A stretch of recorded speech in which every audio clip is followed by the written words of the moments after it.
Hey there, Fight here with a review of Recastly and a little giggle. If you think back about 5 seconds where I said, hey there, Fight here, my name, of course, is impossible to understand for any auto subtitling software, so I have a lot of fun with that every single time I put my videos into a subtitling software, which is what Recastly is. Recastly is a tool that lets you put subtitles underneath videos. So let me show you what I mean by that.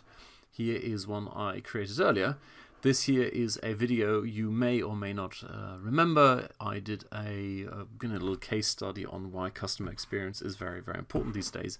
And as you can see down here, it does the subtitles based off the text in this video. I'm going to play this for 1 second because it immediately highlights the one reason why I think this is worth getting.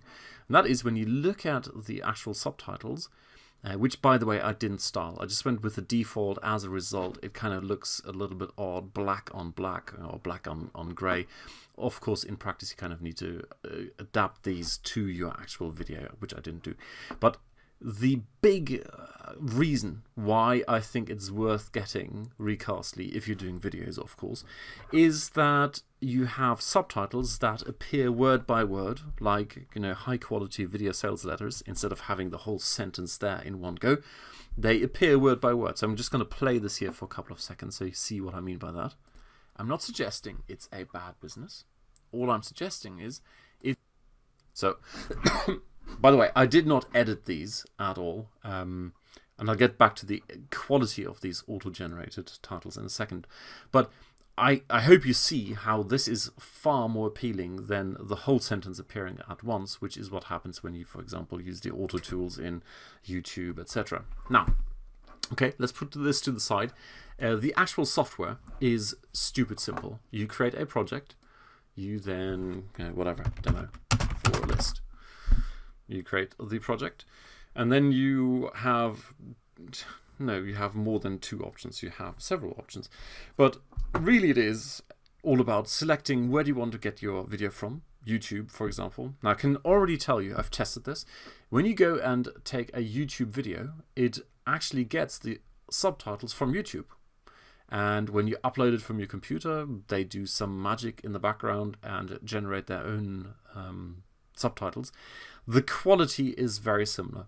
YouTube does a good job and these guys do a good job. So there is very little in it when it comes to the quality of the automatically generated subtitles.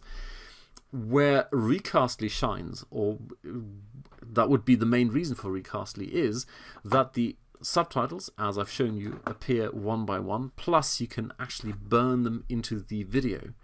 So if you want to, for example, show a video on Facebook, and that's really, for me, that's the main application. I want to show my videos on Facebook, and I absolutely must have subtitles, because by default, all videos are muted, and people, just see me moving my mouth. Not very interesting. Or when I'm doing screen recording, they don't see anything at all. So that's why you want to have those subtitles. And the ones in Facebook I've generated so far using YouTube. I basically upload the video into YouTube. I use their automated mechanism for pulling out the videos, upload them into Facebook, and then I've got that file underneath. Now, 2 things. Number 1, you have the text, the default overlay text in Facebook, which is basically, take it or leave it. And that's why I'm saying this is so much better, because when you have something like this here, where you've got a very dark background, and then you're putting dark on dark, it's not very nice. So that's why this is a very nice tool, because you can now go in and style these, the text, play with the position and the color and the font, etc.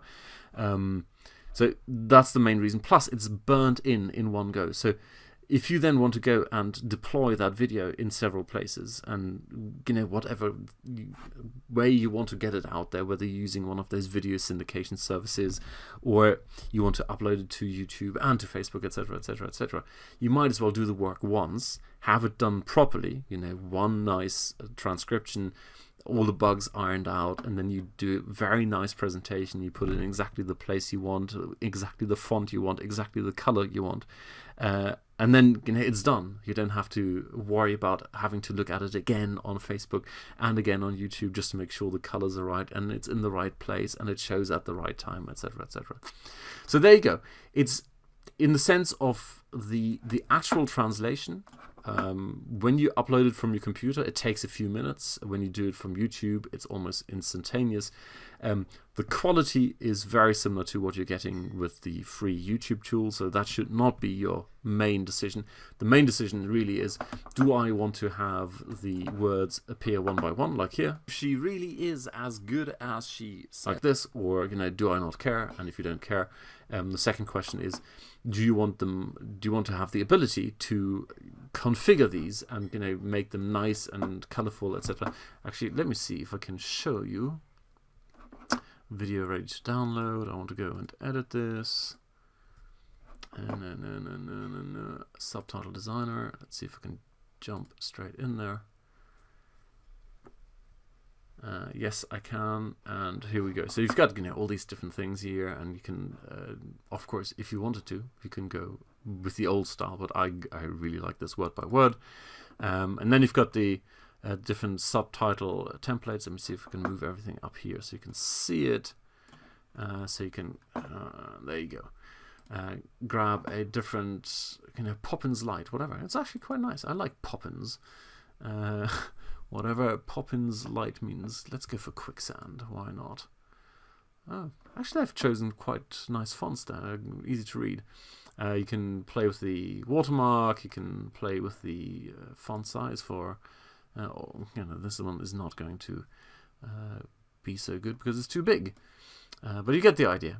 So there we go. And I want to have a red text. Oh no, blue, because I want blue on blue. Just because I can. Hang on. There we go. And now my text is invisible. Brilliant. Yay. Well, you get the idea. Okay, you can play with these things. Background setting. All right. I want to have a... Let's go for another... Actually, let's do a horrid... Actually, no. Let's go for even really... this is quite disgusting. So you get the idea. And then... that's... I haven't even played with this one here, whatever this is. Fixed text settings. This is for, you can do an extra line at the bottom, for example. So if you wanted to go and burn in some text at the bottom, that's what you control here. So there you go. That's my take on this tool, Recastly. High-level summary, probably not for the auto translation bit. You can get that done through YouTube. Neither of them are perfect, but they're good enough. The real magic is on this here, on this page, where you can then choose how to display these things. You can add all the stuff at the top or the bottom, or both if you like. There we go. Some text at the top and some text at the bottom. This here, by the way, is a nice little trick you can do, which I've been doing so far by hand, using a pain in the butt process with what used to be Sony Video Maker or Sony Vegas. It's called something else now, as Video Maker or something. Because in the Facebook timeline, of course, you have a lot more space for videos than you think. This format will easily show. And as a result, you're taking up more real estate and you have a message at the top and bottom. So these things here are absolutely worth putting in. So there you go. I think it's worth getting. The only thing to look out for is they have two versions. The light version, or it's not the light version, but the sort of standard version only allows for up to 10 minutes of video, and then the pro version, whatever it's called, allows for, I think, unlimited. In practice, seriously, for marketing videos with text underneath, 10 minutes is plenty. That's my take. As you can see, this video is 9 minutes and 8 seconds, and as a result, I could do this all with this tool. Alrighty, cheers, bye.